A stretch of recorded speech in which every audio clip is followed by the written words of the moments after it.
Oi, how you doing? Right, now, number 15 project bash plate. This is going to be the start of the bodywork.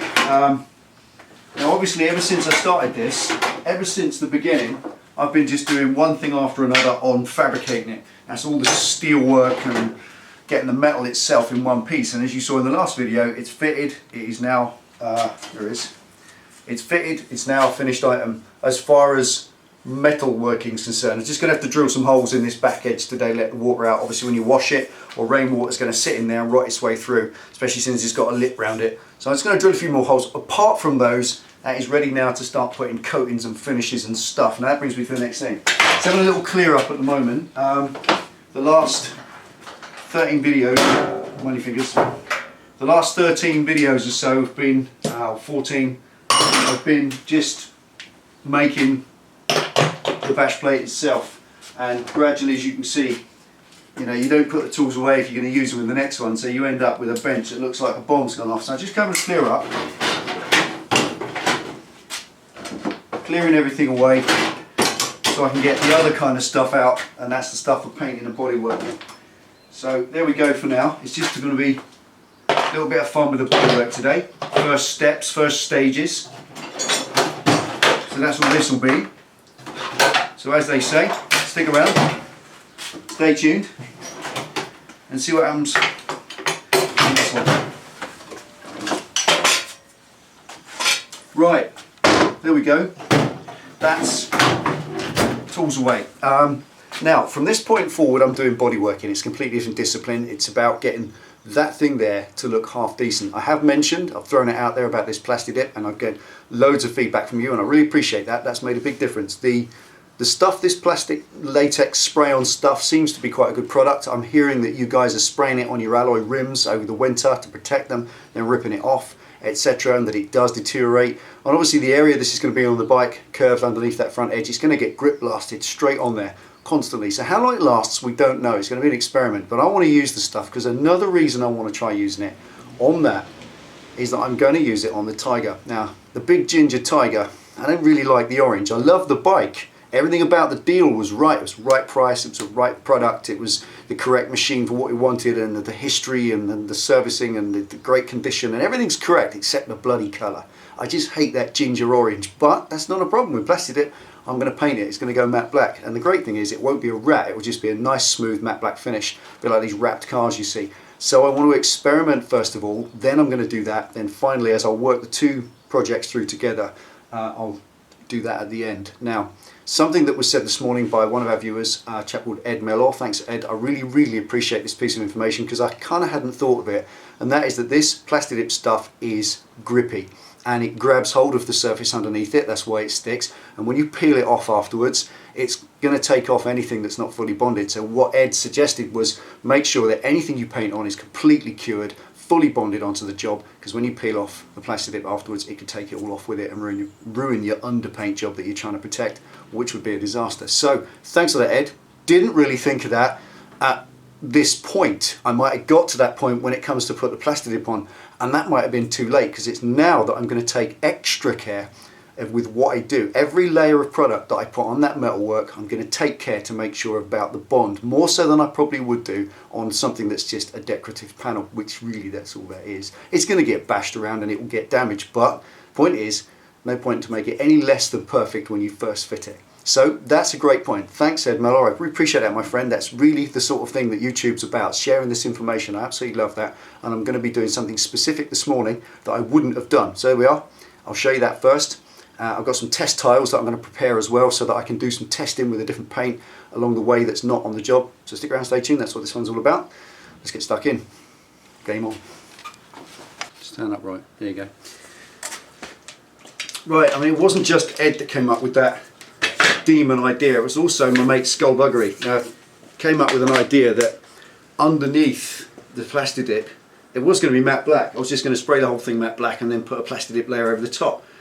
Again, someone's come up with a great idea, and what Skullbuggery said is just paint a sort of bright colour, a lighter contrasting colour underneath the plastic dip, then you can tell when the grit's getting through it and chipping it, and you can see it straight away. If it's black on black, effectively you won't see it, so you start to get water ingress that you don't know is going on. So again, nuggets of wisdom from the brothers of YouTube. Thanks, boys.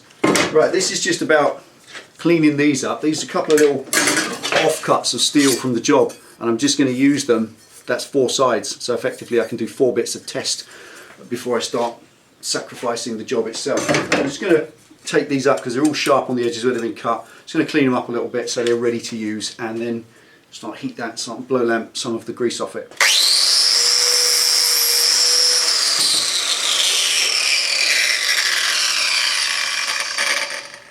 There you go. Yeah. Easy to forget.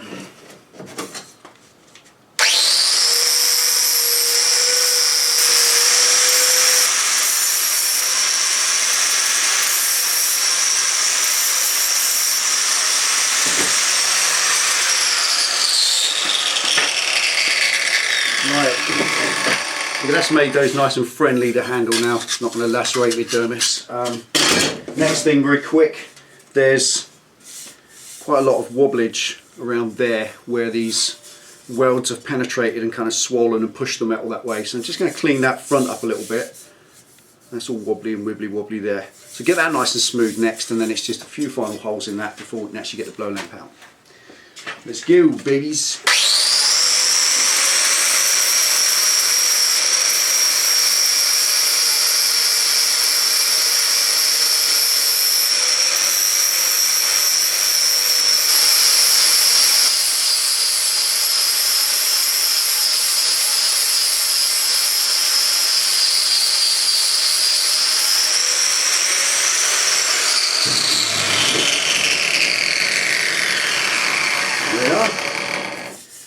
It's not fibbly bobbly anymore.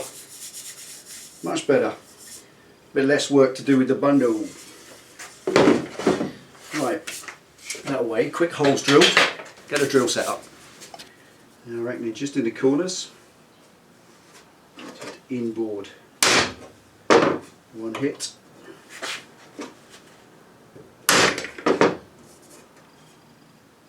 And 1 in the middle.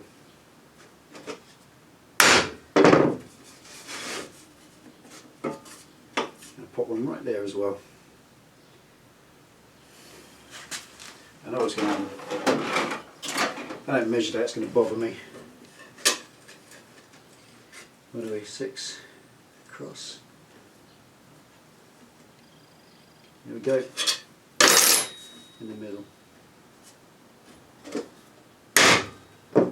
There we go. Test plates. Just need a hole in these just to hang them up while I'm working with them. Right, drill bit. Right, I'm not going to get fancy with the borers or the cone cutters. They're just going to get 6mm holes put in, and that'll be fine.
Okay. Now the next tool for the job believe it or not, is the blow lamp. I'll show you what we do with that.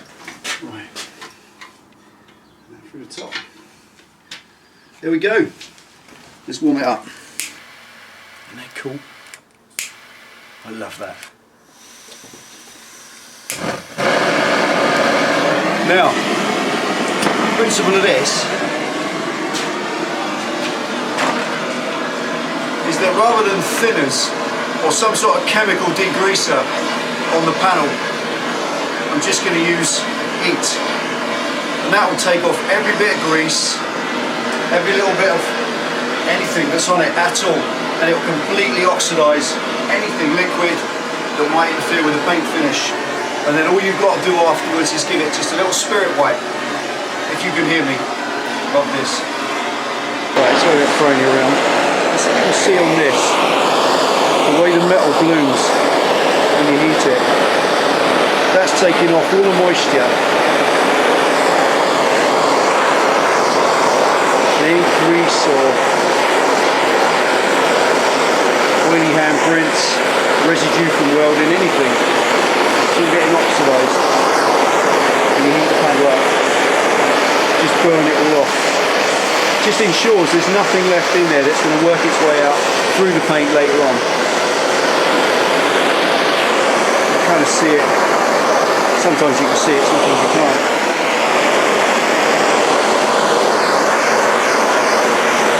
There you go. You see that moisture creeping out of the way, sort of chasing all that away. Sometimes you get like little green flames coming off it and stuff. And you're not heating it enough to buckle the panel or cause any warping. Keep the flame moving around, and it takes off everything that might interfere. Because this has had a lot of handling and mauling about by me and all sorts of stuff all over it.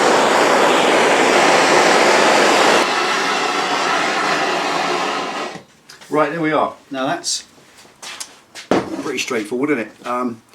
Obviously a blow lamp flame isn't hot enough, not like an oxy torch. Don't use anything too much because you'll start warping your job, but there, if you're going to do some painting, it's all because this bare metal that comes from metal sheet suppliers, it has an oily coating over it from the factory to stop it rusting in the workshop, and this stuff has been sat in the workshop in the damp for months and it hasn't rusted.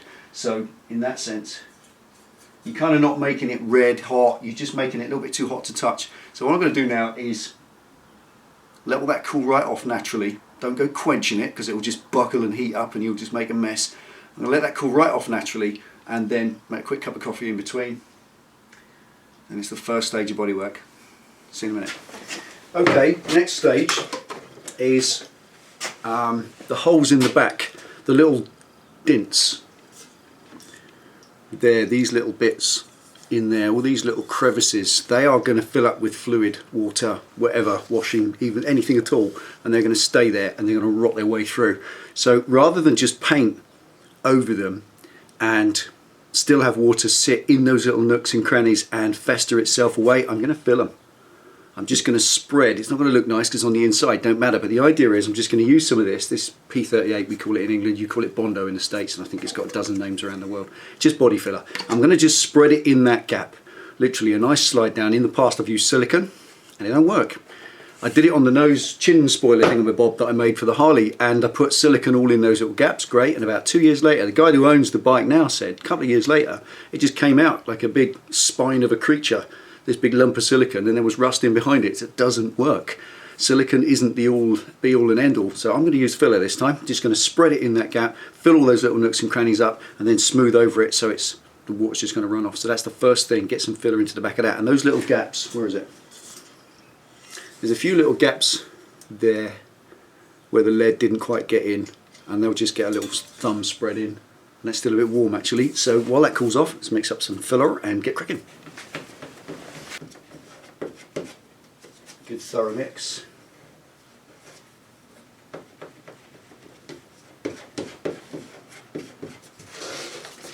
can see that.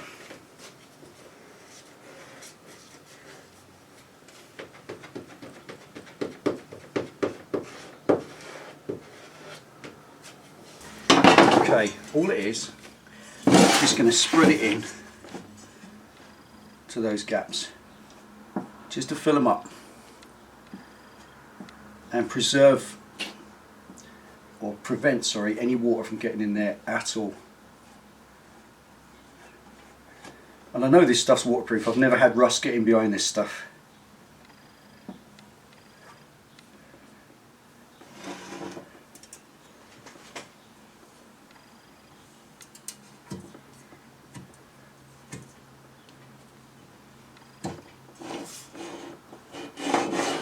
There you go.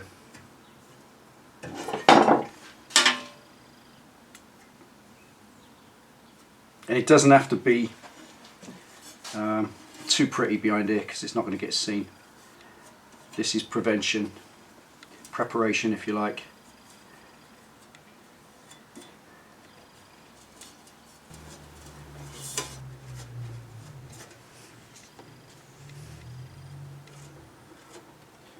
And it'll rub back, because it's the same as Bondo, it just rubs back.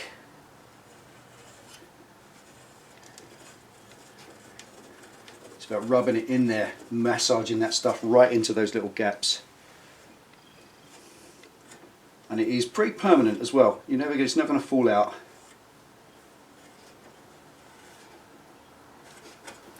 Right, that's got all that done. Now I'm going to mix up a fresh amount and just put some in these little edge gaps. Probably see it. There's little edge gaps here. Just want to get a little bit in there. Just work it in and then knock off the outside stuff with the sandpaper, and then it will just leave that in there hopefully. Alright, first of all, just going to knock this down with some 80 grit, wet and dry, just to take off all the high spots, see what little bits I've missed.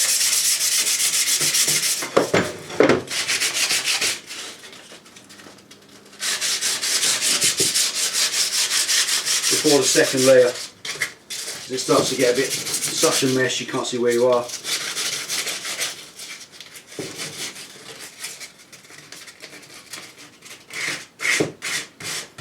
And this is a easy sand filler as well. I've got this, that it sands back really quick, and with the 80 grit it knocks back in seconds. Good stuff.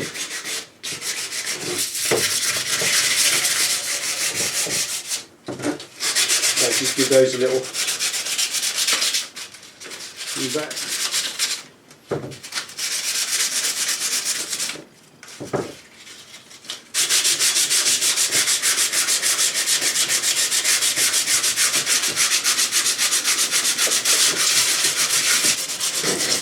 I've switched over to the 240 grit now, just a bit of fine tuning, smooth it off slightly.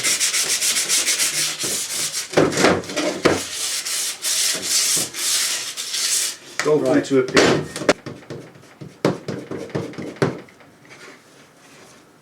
And I use a metal paint scraper rather than those plastic things because it's permanent. At the end of the job you just bend it and split the stuff off and then buff it up with a bit of sandpaper. Those plastic things are alright, but they get clagged up and don't give a nice finish when you're spreading it in with a scraper, that is, not your finger. Like now. Right. Okay, so all this is a little bit of just fine finishing. There's no build to this. I'm not building a curve or an edge that's already on there. I'm just filling these little pit holes, little pinholes, treating the filler a bit like a brummer. And if you're a carpenter or a chipper, you know what a brummer is. That wood filler stuff.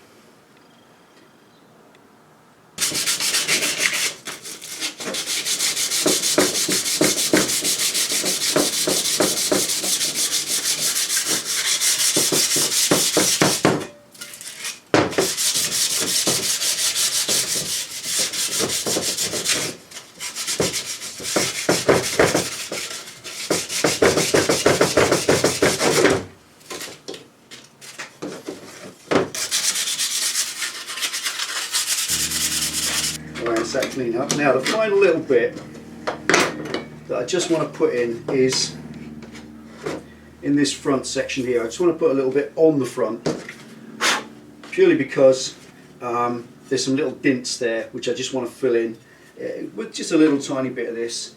I know the filler's going to get them, or the primer's going to get them, I know, but why not make a good job?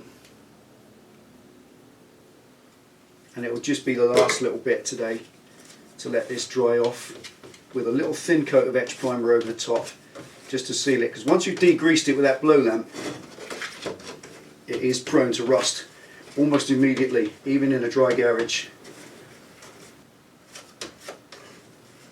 Right.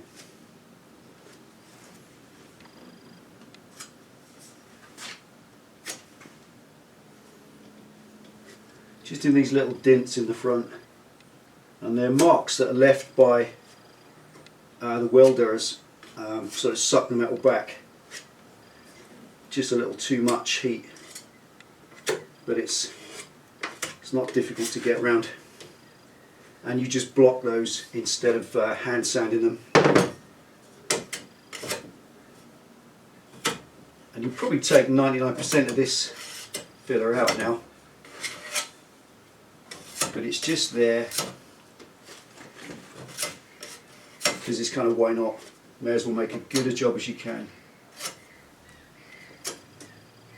Just only going to put it where the dents are. I don't want a big skin of filler over the thing, otherwise it turns into a Bondo bucket, and that is not what we want. Pebble.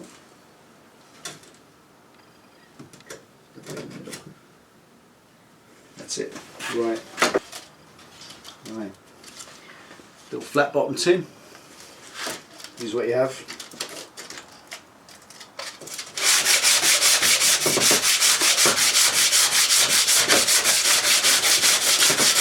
Just block it back. Just using our coarse grit sandpaper just to knock it like that.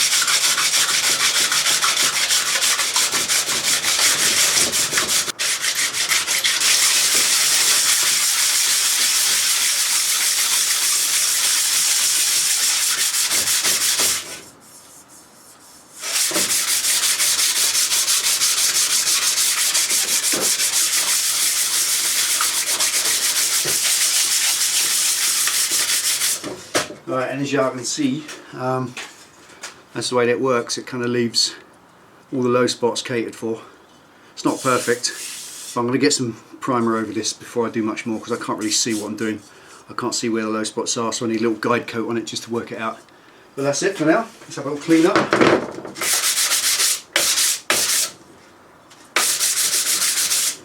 And then it's time to paint it. Right, now it's going to burn a coat of etch primer over the top, just literally to seal it all in so it don't rust.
Right, there's one coat left in there, so I'm going to go out the garage because it stinks in here, and I'm going to let it dry. I'll be back in a minute for another coat. Right, last coat.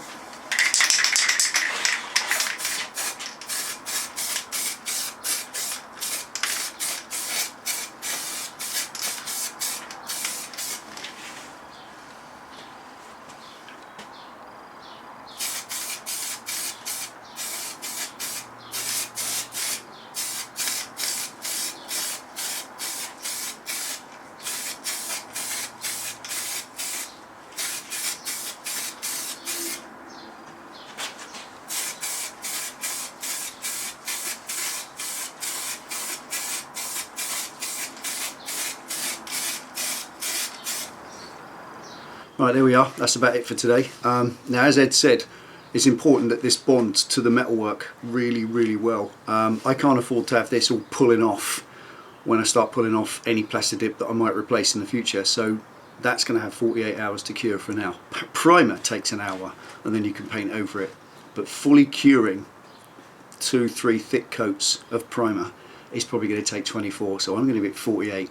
Then it's a few coats of matte black. Obviously this is not going to be perfect. There's little marks in it. I'm not going to hold it now because it'll mark it, but there's little tiny pinholes in it, which is not much, really. There isn't. So it's just a little tiny touch of filler and rub that off, or it may even be possible to do it with a bit more primer. But one way or another, that's not going to get touched now for 48 hours. If I just move it there, it's quite a nice flat front now, quite like that, and it's come out better than I expected. I'm really chuffed. So there we are, 48 hours to bond, then it's some matte black, 48 hours for that to bond, so that it's absolutely stuck on and can't come off at all. And then hopefully the Plastidip should arrive. It's in the post, it should be here tomorrow, hopefully, and a few other things and chores to do, so I can't crack on with that. But once it's here, then I can start experimenting on the tiles and make sure that, you know, do a couple of them first and then rip some off once it's dried. Just experimenting with this stuff and building up some skill level with it before I start putting it on the job itself. I'm also going to do something on the big Tiger with it too, because I quite like the idea of changing the Tiger's colour temporarily, because I don't really like the orange. But there we are, that's all for later. That's been Bash Plate number 15. Hope you liked it. Take it easy, ride safe. Thanks for watching, and I'll see you next time.